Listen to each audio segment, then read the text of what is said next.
Mode 1.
Well, it looks like I'm spoiling you guys because I'm giving you, what have I always said? Anytime I offer you guys 3 or more videos in a 7-day period, 3 or more videos, free YouTube videos in a 7-day period, I categorize that as me spoiling you guys. If I only upload 1 video in a 7-day period and no more than 2, I would say that's pretty average for me. But anytime I do 3 or more, I consider that me spoiling you guys. Now, I've admitted a lot of my strengths, of course. Sometimes too much to the point where people accuse me of being full of myself and be guilty of what they say in urban slang, ball rubbing. But I've also admitted at least a few times 1 or 2 of my weaknesses. And for better or for worse, and you guys know this is not going to be anything surprising. If I have one weakness and it's specifically related to, well, I was going to say it's specifically related to YouTube, but even before YouTube, I had this weakness.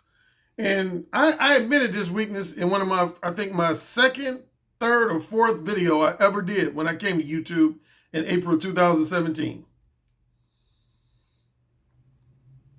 Is these 2 things. When somebody mentions my name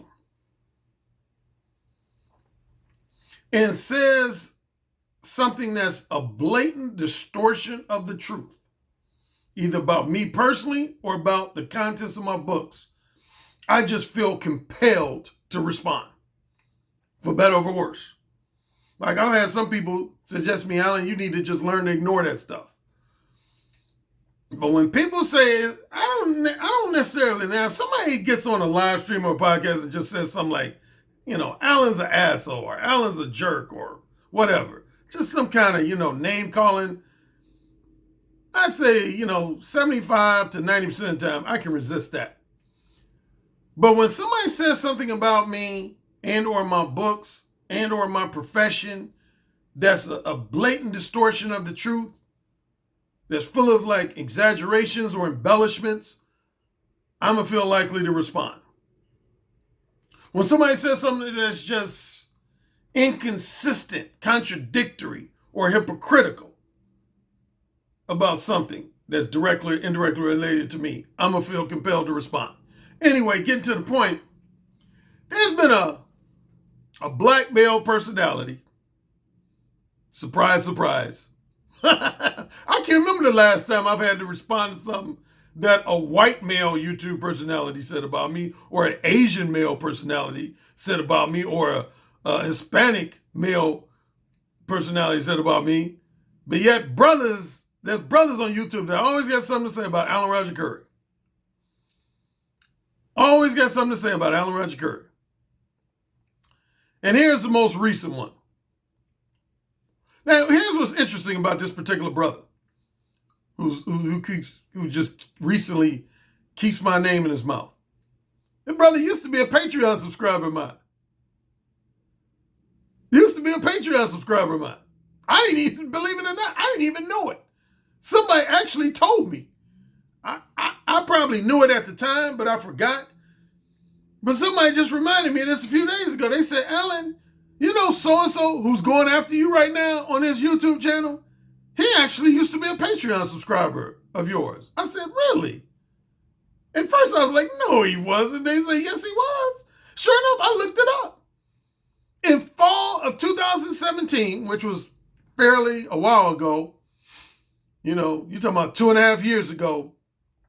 But yeah, fall of 2017, this black male YouTube personality who's recently been offering criticisms and commentary about me, he was a Patreon subscriber of mine. He started off as a $10 Patreon subscriber of mine. Then he even upgraded to a $20 Patreon subscriber of mine before he discontinued his subscription.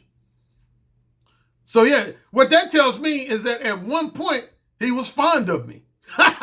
If nothing else, at one point, he was fond of me.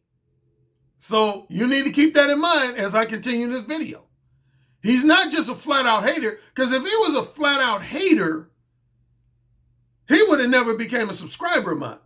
But this guy used to be a Patreon subscriber of mine for about, I want to say, I think a minimum of 3 months, if not a little longer. I would say minimum. He was a Patreon subscriber of mine for about 3 months. Again, he started off as a $10 Patreon subscriber of mine. And then he even upgraded to become a $20 Patreon subscriber of mine. Second interesting point. This guy always, at least half the time when he talks about me, he brings up my age. The fact that I'm over 50. But when I've done my research on him, he's like about 14 or 15 years younger than me. So he's basically like in his mid-40s. Why is somebody in their mid-40s taking jabs at somebody in their 50s? I can halfway understand if you're in your 20s and you taking jabs at guys in their 50s. Or even possibly you in your early to mid-30s and you taking jabs at guys by age, guys in their 50s. But if you in your 40s, your mid-40s, why in the hell are you taking jabs at people in their 50s? That would be like me taking jabs at somebody who's like in their mid-60s. That is ridiculous. I'm just going to lay it out there. That is ridiculous. That's stupid. And if I have to keep shit real, and y'all know I hate to use the N-word, but since we're talking about black men, that's some nigga shit. Straight up. That's some straight up nigga shit.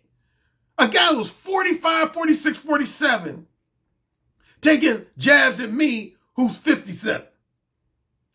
This guy, yeah, I want to say at the youngest, he's about 43, 44. Yeah, I'd say 43 at youngest.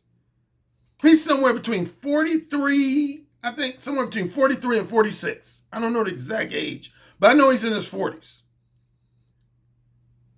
And he's always taking jabs at me age-wise. But anyway, that's not what I came to address. He did a video. This personality did a video stating, call himself giving me advice. Now, I didn't listen, in fairness, I didn't listen to the whole live stream he did because it was over 3 hours long. I want to say I listened to about the first half hour. I listened to about the first 25, 30, 35 minutes of it. And he basically laid out 3 criticisms against your beloved dating coach, Alan Roger Currie.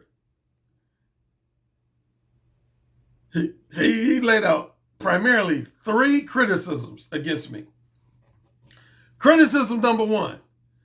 He said, his whole thing was he was doing a direct comparison about my career as a book author and dating coach versus Alpha Male Strategies' career as a book author and dating coach. That was his main kind of theme of his whole discussion. He was basically doing a one-to-one comparison of my career as a book author and dating coach versus Alpha Male Strategies' career as a book author and dating coach. And he essentially made the argument that alpha male strategies came into the manosphere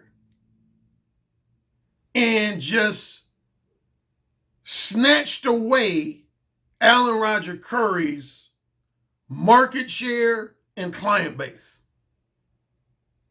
That's the main argument he made. He said alpha male strategies just came out of nowhere and just essentially usurped Alan Roger Currie and took away a large part of his market share and his client base. And I, Professor Alan Roger Currie, is about to explain to you why all his arguments are bullshit, are straight bullshit. Here we go. Get your notepads out, get your pen and pencils out and take notes. Because again, Professor Alan Roger Currie going to break down this ridiculous assertion. So his number one criticism of why he feels like AMS was able to do that is he said AMS is more relatable than Alan Roger Currie is.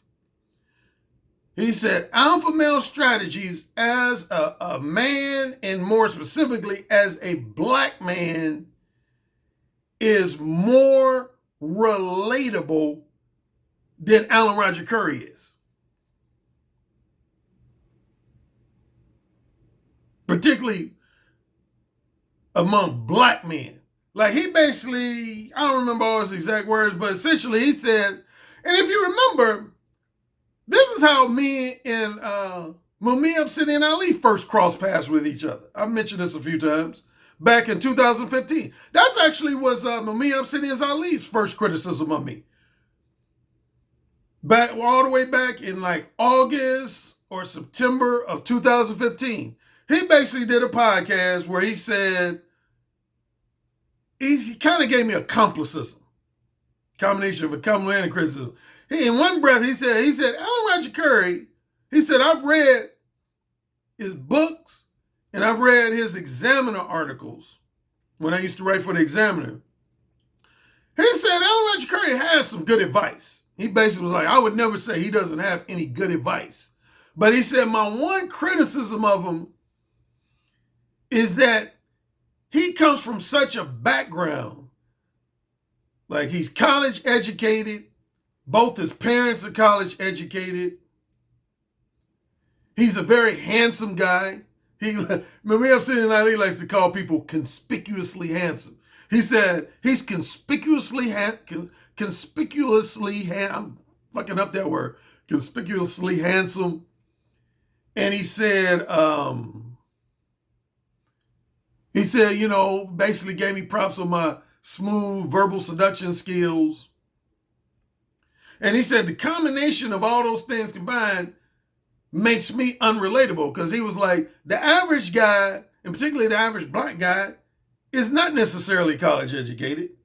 The average black guy definitely don't have two parents that's college educated. The average black guy is not exceptionally handsome to the point where he can star on TV shows and in movies. I just heard this criticism last night, but I'll save that for another conversation. And most guys do not have that smooth, charming, charismatic mouthpiece that Alan Roger Currie has. So his conclusion was Alan Roger Currie is not really relatable to the everyday brother. This was Mumia Obsidian Ali, not the other guy I'm talking about. And this guy was making a similar argument. He said, one of the problems with Alan Roger Currie, man, is that he's just not really that relatable. He didn't go into as much specific detail as Mumia Obsidian Ali did at one point, but he said, based on hearing a lot of his experiences with women, he said, man, he tells experiences that the average guy just cannot relate to. And I think what he was implying is, because I used to hear this criticism back in 2017 and 2018. Some guys would come in my comment section and they would say, Alan, it seems like you've always had successful women. that you've never really had any major disappointments with women, any major frustrations with women, any major heartbreaks with women. It seemed like ever since you were a senior in high school, you've pretty much always had your way with women, and most guys can't relate to that. Most guys, the average guy, can't relate to that. Well, here's what I find interesting and ironic about that accusation is because just this week, I was involved in some drama that had to deal with a failed relationship I had 10 years ago. Make that make sense? So you got some brothers who say I'm unrelatable because it seems like I haven't had basically any negative experiences with women, any failures with women, but yet I had at least one black male personality that teased me because of a failed long-term relationship I had with a woman 10 years ago. So how can you reconcile that? How can you say in one breath, one of the reasons Alan Rogers Currie is unrelatable because it seems like he's always had his way with women, and essentially he's never had any disappointments, frustration, or failures with women, but then want to poke fun at me because I did have a relationship 10 years ago that failed. See what I'm dealing with, fellas? I'm talking about supporters now. See what I have to deal with on a weekly basis? That don't even make sense. Of course I've had failures. I've admitted that multiple times, particularly out of these four. I always talk about the four general types of relationships with women, which is long-term monogamous, long-term non-monogamous, short-term monogamous, and short-term non-monogamous. I've always said that long-term monogamous has always been my biggest failure point. Of the four different categories of sexual relationship, that's always been my biggest failure, is long-term monogamous relationships. Any relationship in that category that simply doesn't last is a failure.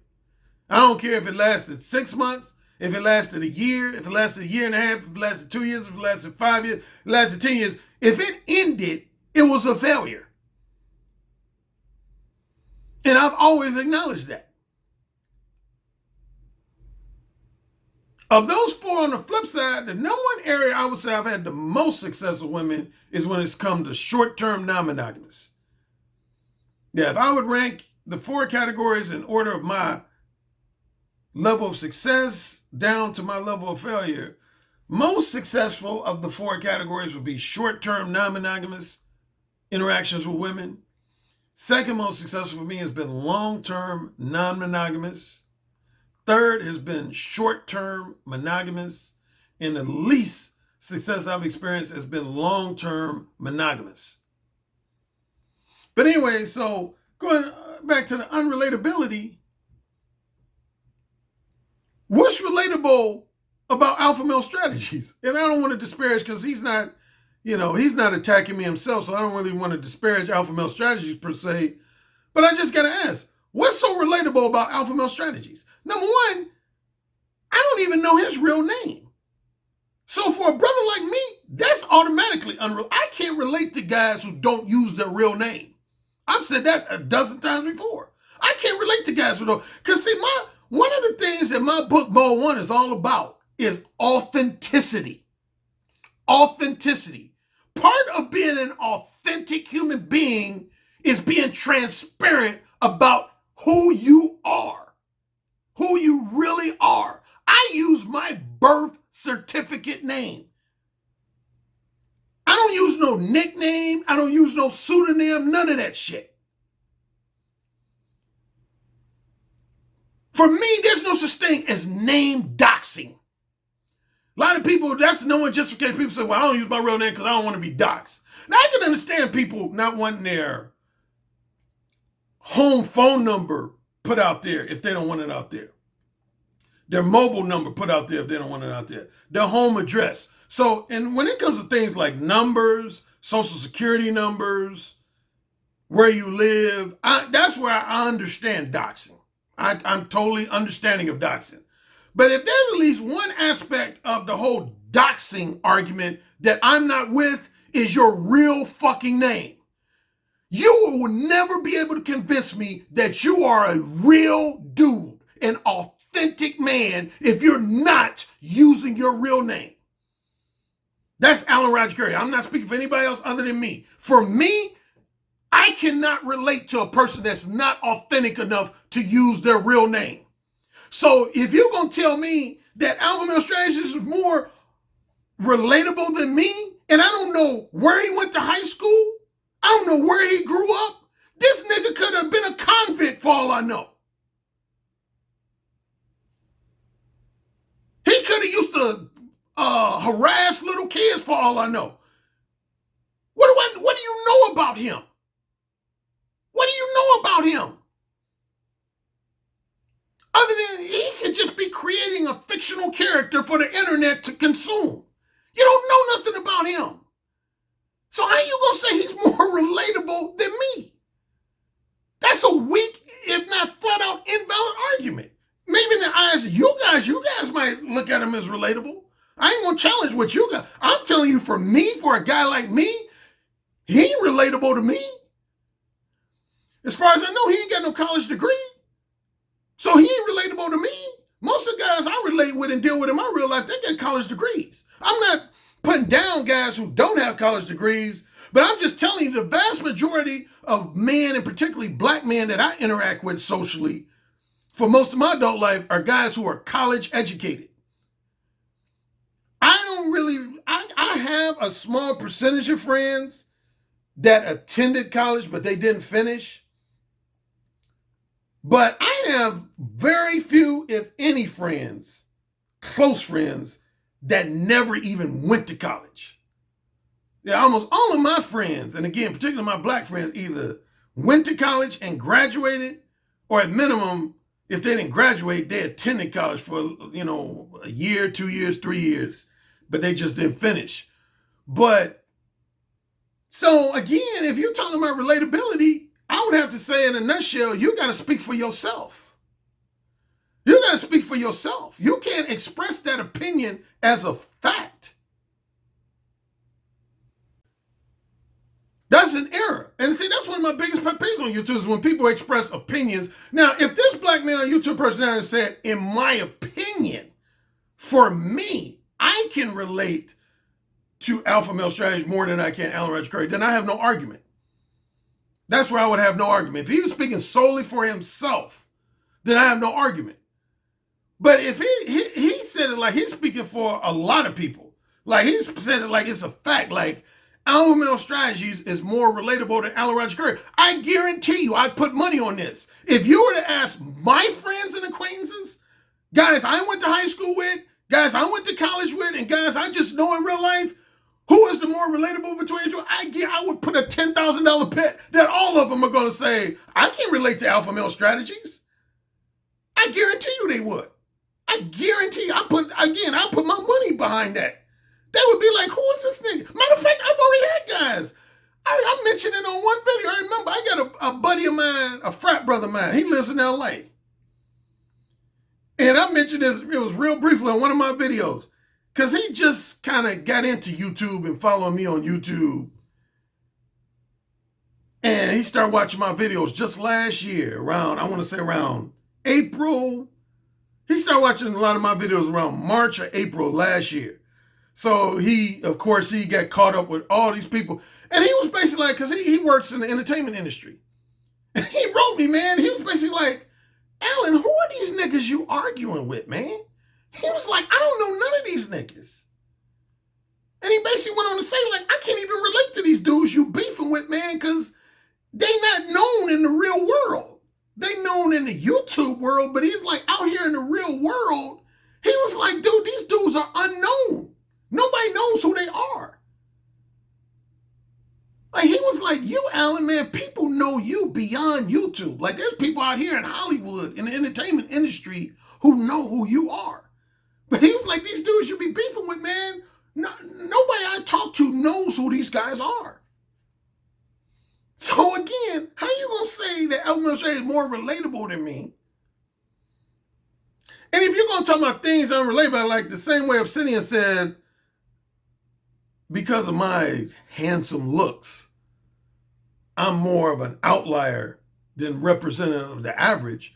Well, look at alpha male strategy. Alpha male strategy is like 6'4", 6'5". Most men aren't 6'4", 6'5". Like I'm 5'11". There's more guys closer to my height than there are guys closer to alpha male strategy height. So how can you say this guy is relatable, more relatable than me when he's almost as tall as like an NBA Michael Jordan or somebody? He's like NBA basketball height. So anyway, enough about the relay. So that was one argument he had. He said alpha male strategies is done better for himself than Alan Roger Currie because he's generally more relatable to men in general and more specifically more relatable to black men. I vehemently disagree. His second criticism, he said alpha male strategies has been more successful. I'm trying to, if you see me close my eye, I'm trying to think because I don't have it in front of me. It was 3 bullet points he had. He had mainly 3 criticisms. One was relatability.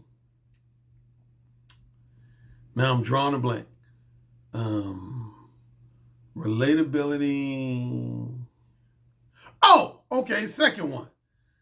Here was the second criticism. He said, and this relates to what I talked about when I said nobody knows alpha male strategy's real name. Now, see, I look at that as a bad thing. In my mind, that's a negative for me. But this black male YouTube personality, he looked at that as a positive. He said, one of the problems with Alan Roger Currie is that his personal life is too intertwined with his business life and his brand.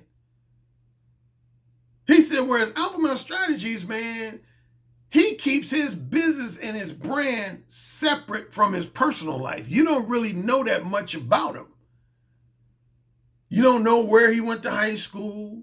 You don't know if he's been married and divorced. You don't know who his high school classmates are, who his co-workers are. Whereas Alan Roger Currie, he basically, without getting too lengthy, he was basically like, Alan Roger Currie is almost transparent to a fault. He's almost transparent to a fault. I would disagree. When your career is a professional dating coach, and I said this on at least 2 or 3 videos, in my opinion, I feel just the opposite. You are obligated to make details known about your love life, sex life, and social life. You are obligated to. I would never in a million years follow a professional dating coach who kept most of the details about their life private, because I would think they're just talking shit. I would think they're just talking shit. Straight up. See, with me, I did a video where I said, who is vouching for you beyond YouTube? I'll look up that video. I can't remember the title right now. I think it's just about, it was generally about credibility. And one thing I said, if you on YouTube and you call yourself a dating coach, a relationship expert, a seduction guru, or whatever, who beyond your circle of YouTube connections can vouch for you? See, with me, I got fraternity brothers who can vouch for me. People I went to college with can vouch for me. People I went to high school with, they'll tell you Alan Roger Currie was a bad motherfucker in a nutshell. A lot of these guys on YouTube, I don't know anybody who they went to high school with who I can talk to, if only 1 or 2 people that can say, oh yeah, this dude was bad when he was in high school. Or this one of their college classmates who could say, oh yeah, this dude was bad. Again, most of the guys I know on YouTube, they ain't even go to college. So I can't relate to them.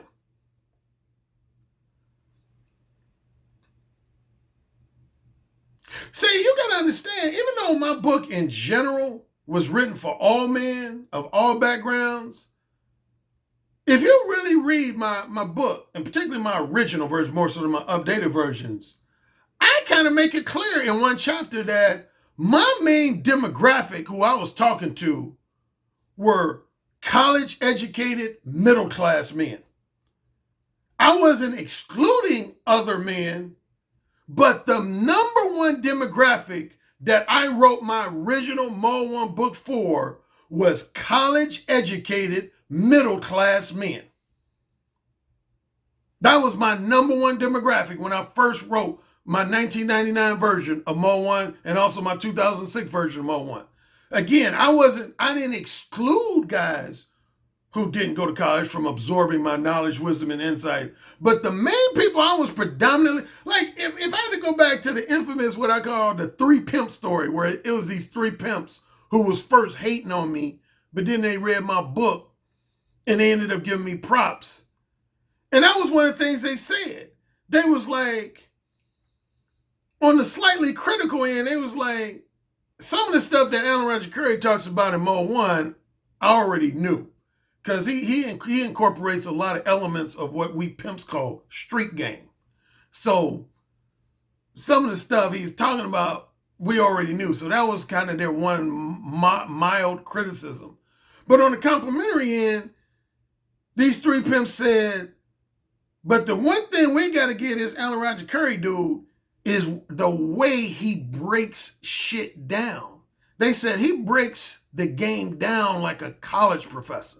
And that's why I call myself Professor Alan Roger Currie. And I've taught a college level class, as a side note. I've actually taught a college level class called Dating for 21st Century Singles. But that's what these 3 people said. They said, well, we got to give this guy props. They said he breaks the game down like a college professor, and he breaks the game down in a manner that middle class and upper middle class nerdy types will be able to understand. Middle class and upper middle class nerdy types will be able to understand. That's always been my that hasn't been my only demographic, but that's always been my number one demographic, is middle class, upper middle class guys. And the reason why is because, see, when you come, I explained this in that video I did about social stratification in the different classes of people, and particularly I was talking about black social stratification. And I said, when you come from a middle class or upper middle class background, it's more challenging for you to be really authentic. Like, in simple terms, I said, when you come from a lower socioeconomic background, i.e. the hood, most hood niggas are usually going to speak their mind without hesitation because they're not trying to impress anybody. I'm generalizing a bit, but most hood type dudes, they're not trying to impress anybody. If you notice, you rarely run into guys from the hood that are just ultra phony. They're typically real and authentic to a degree. Whereas a lot of guys that come from middle class and upper middle class backgrounds, they're socially programmed to want to impress people and be non-confrontational and to prevent and avoid criticism. So they have more challenges verbally expressing themselves in a real, boldly authentic manner that Mo 1 requires. So that's my number one demographic. But anyway, going back to this guy's assessment, so he said, yeah, Alvin Strange does a better job of keeping his personal. That's a failure if you're a dating coach.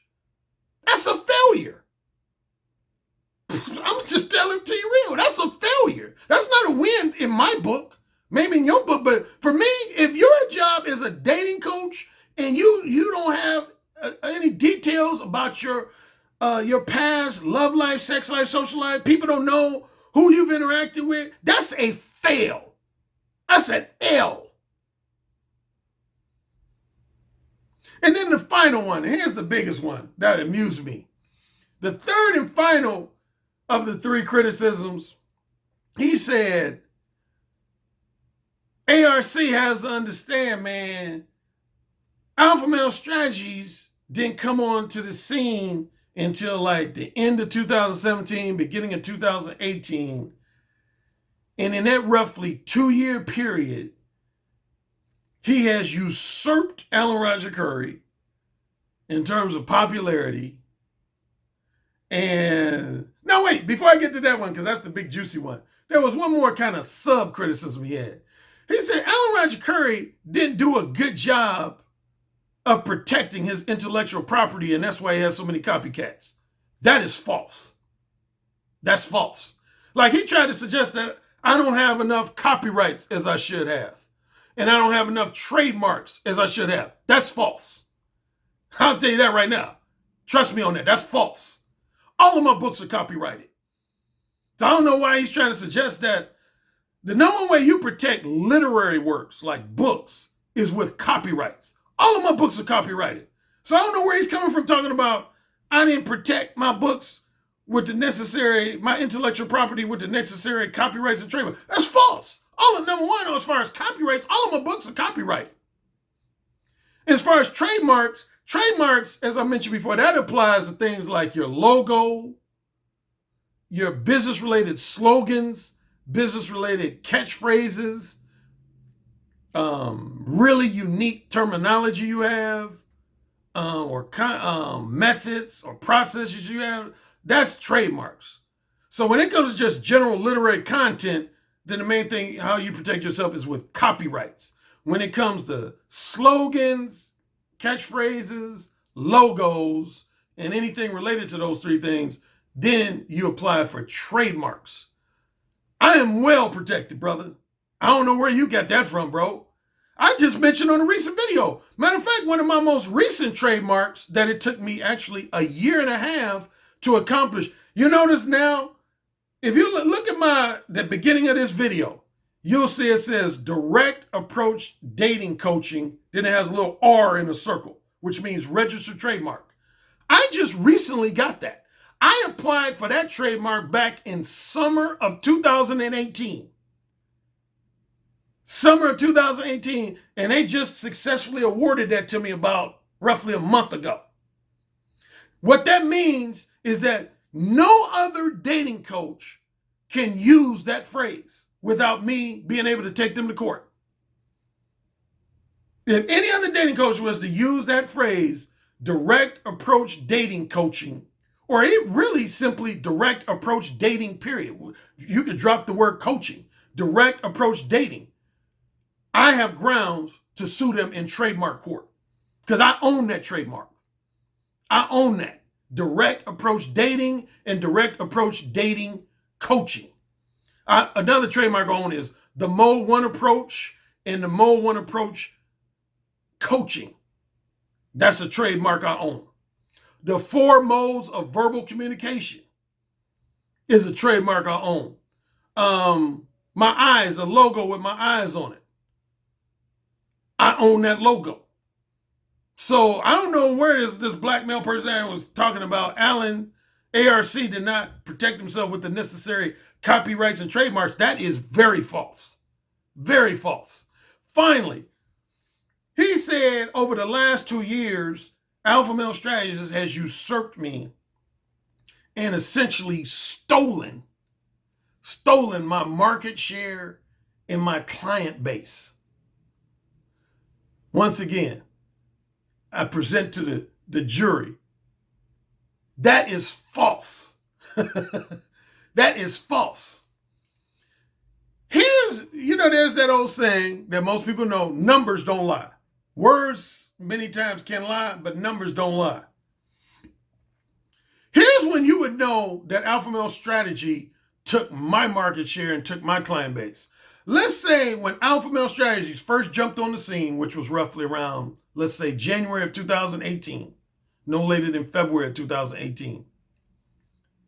Let's say at that time I had 1,000 Patreon subscribers and I had 50,000 YouTube subscribers. And my book sales were at a certain level, my ebook sales were at a certain level, my paperback sales were at a certain level, my audiobook sales were at a certain level. But then within months after AMS came on the scene, all of my numbers dropped. Like my number of Patreon subscribers dropped. My number of YouTube subscribers dropped. My ebook sales dropped. My paperback sales dropped. My audiobook sales dropped. And at the same time, my numbers were dropping, his were increasing. At the same time, my numbers were dropping, his were. That is when you would be able to make the legitimate argument that Alpha Male Strategies basically came in and just took Ellen Roger Currie's business. But if anybody knows about my metrics and my data, they'll know. If anything, it's been just the opposite. All of my numbers have gone up in the last 2 years. I've mentioned this on a recent video. Let's start with just overall income. My income has gone up every year, starting with 2006. Let's start with January 1st of 2006 through December 31st of 2019. My income as a book author and dating coach has gone up every year except for 1 year, and that was 2014. The only year I've had a minor regression was 2014. I actually made more money in 2013 than I did in 2014. And that was the year, and it was actually because of that regression, that's what motivated me to turn my ebooks and paperbacks into audiobooks. And then my shit shot up. Last year in 2019, do you know I had six of my top 10 best months for audiobook sales in 2019. And then I had another 2 or 3 of my top 10 best months in 2018, which is since AMS has been on the scene. So what does that tell you? Since AMS has been on the scene, which has been roughly 2 years, my audiobook sales have gone up. Not down, up. My absolute best month actually was last year. I want to say it was, I can't remember now. I think it was either April or May. April or May of last year was actually my absolute best month for audiobook sales. And yeah, six of my top 10 best months for audiobook sales was last year. My ebook sales have gone up. Paperback sales, they haven't necessarily gone up, but they've maintained. They haven't gone down. They've been about the same. So where's AMS stolen my business? He ain't caused me to lose no money. My consultations are up. Email consultations, Skype and telephone consultations. Now, my one-on-one face-to-face coaching sessions kind of took a dip last year, but that half of that was almost by choice. I kind of stepped back from that because I was almost doing too much traveling in 2017 and 2018. And so a lot of it was, at least 50% of why that didn't increase is because of me. I kind of pulled back, But what else? Patreon subscribers. When AMS first came on the scene, I had approximately 125 Patreon subscribers. I now have over 300 Patreon subscribers. So how did he say? If anything, it's just the opposite. Do you know roughly 80 of my Patreon subscribers are guys who used to either exclusively follow Alpha Male Strategies, or at minimum, they follow both him and me. 80. Yeah, I would say that comes out to about what? I'd say about 25% of my Patreon subscribers, if not a little bit higher percentage, no less than 25% of my Patreon subscribers are guys who used to follow Alpha Male Strategy. So if anything, I took away some of his client base. See, here's what you got to understand, and what a lot of people don't. A lot of people think me and Alpha Male Strategies are direct competitors. We're not. We're not direct competitors. If I had to use an analogy, McDonald's and Burger King are direct competitors. They're direct competitors because they both sell hamburgers, cheeseburgers, double cheeseburgers, French fries. So McDonald's, Wendy's, Burger King, In-N-Out Burger, White Castle, all 5 of those fast food businesses, they're direct competitors because they sell essentially the same thing. you have what's known as indirect competitors. They're generally in the same industry, but they're different. A perfect example of that would be like McDonald's versus Domino's Pizza. They both selling food, but it's totally different food. One is hamburgers, cheeseburgers, double cheeseburgers, french fries, other is pizza. Or McDonald's versus Popeye's chicken. They're indirect, but they're in the same industry in the sense that they're both fast food, but they're not exactly the same because one is selling chicken and the other one's selling hamburgers and cheeseburgers. Alpha Male Strategies, yes, he's a book author like me. He's a dating coach like me. But he's an indirect verbal game coach. He's an indirect verbal game coach. He's not a direct, matter of fact, he's totally against the direct approach. As evidenced by chapter 65 in his latest book. He makes it clear. He's totally against the direct approach. So by virtue just of that alone, chapter 65 in his new book, and he's always said that, he's against the direct approach. So he's not a direct competitor of mine. The only time somebody can take away true market share and take away clients from me is if they're basically selling the same advice as me. Basically, they're a direct, a dating coach who promotes direct verbal game just like me. And guys are saying, well, I'd rather go to this direct verbal game coach rather than Alan Roger Currie. Here's where my ego got to come out. When it comes to direct verbal game advice, ain't nobody on this planet better than me. Nobody. That's not opinion. That's facts. Ain't nobody better than me. My closest competitor as far as people who specifically give direct verbal game advice is, or more so was, David X, who I'm actually friends with. I haven't talked to him in a long time. Me and David X for years were considered the only two guys who guys went to for direct verbal game advice. And interesting enough, we've never had any type of competitive rivalry. We've actually been friends most of our career. I interviewed him like 7 times on my Blog Talk Radio show.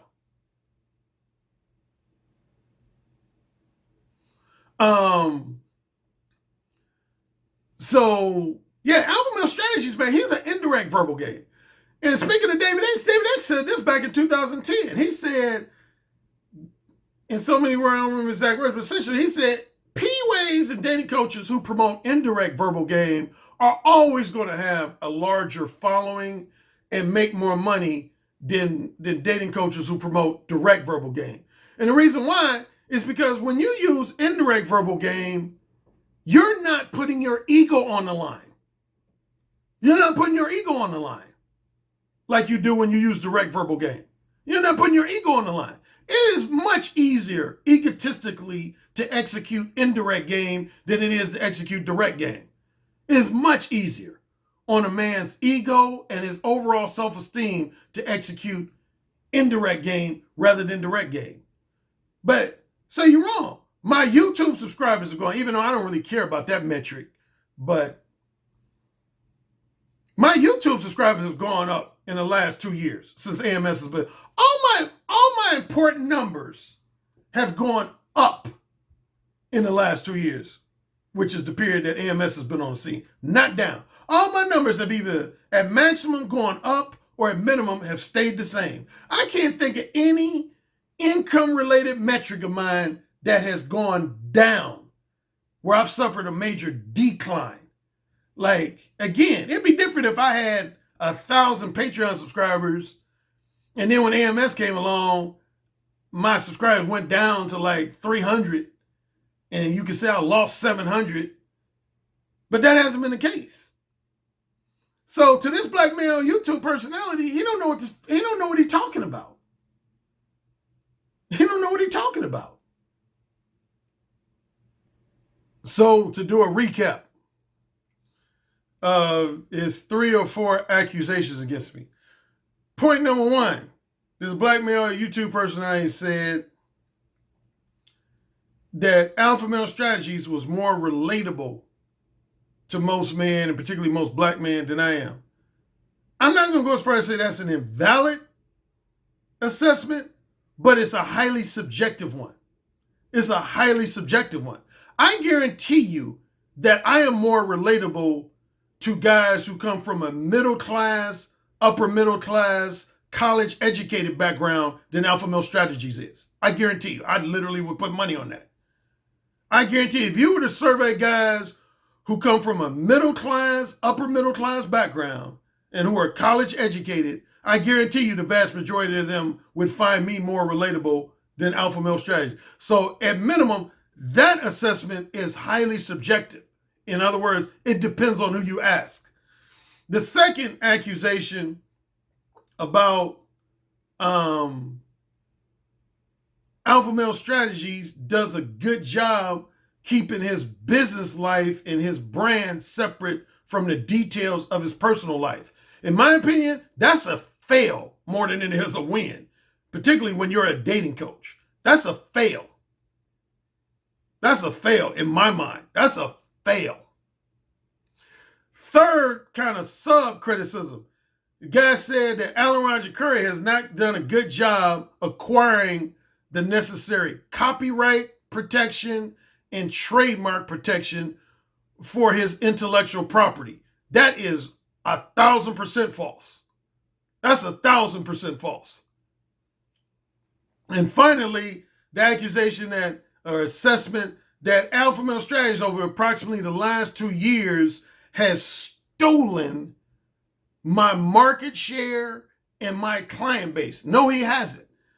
The number one way you could tell when somebody has, a competitor has stolen your market share and your client base is if once that person makes their presence known, a lot of your income related metrics go down. In other words, like for me, if AMS came on the scene and my ebook sales went down, my paperback sales went down, my audiobook sales went down, my number of email consultations went down, my number of Skype and telephone consultations went down, my number of one-on-one face-to-face coaching sessions went down, my number of Patreon subscribers went down. That's when you can legitimately say, yeah, man, AMS, he pretty much stole your market base. But all my metrics, again, have either gone up or at minimum have stayed the same. There's no major metric of mine that has gone down. So your overall assessment was wrong in a nutshell. Now, enough on that. I took care of another one who tried to come at me. You're dismissed. Yes, sir. Say it again. Yes, sir. Who's the king? Alan, you're the king. Say it again. Alan, you're the king. You're dominating me. Say it again. Alan, you're dominating me right now. Mode 1. Mode 1. Daddy, can I go, please? You're the king. Say it again. Oh, you're the fucking king.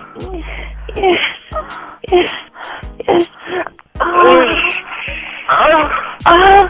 You're the king, Alan.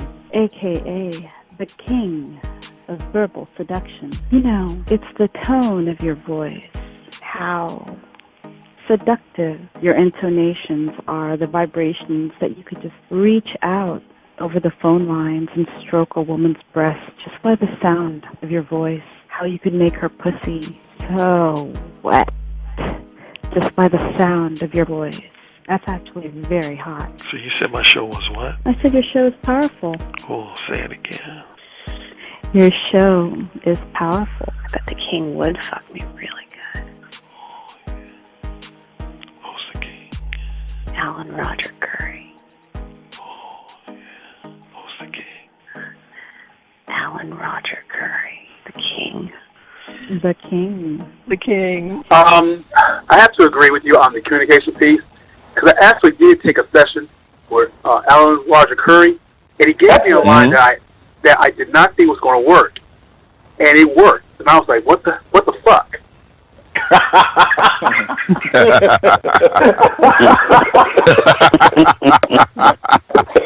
Oh my God. Man, he's the master. He's the master of the verbal seduction. He got that communication piece down pat. It really worked. Yeah. It just simply worked, and I just didn't think it was going to work at all. Verbal seduction, man. I'm like, clearly, this guy's the Michael Jordan of seduction. Like, come on now.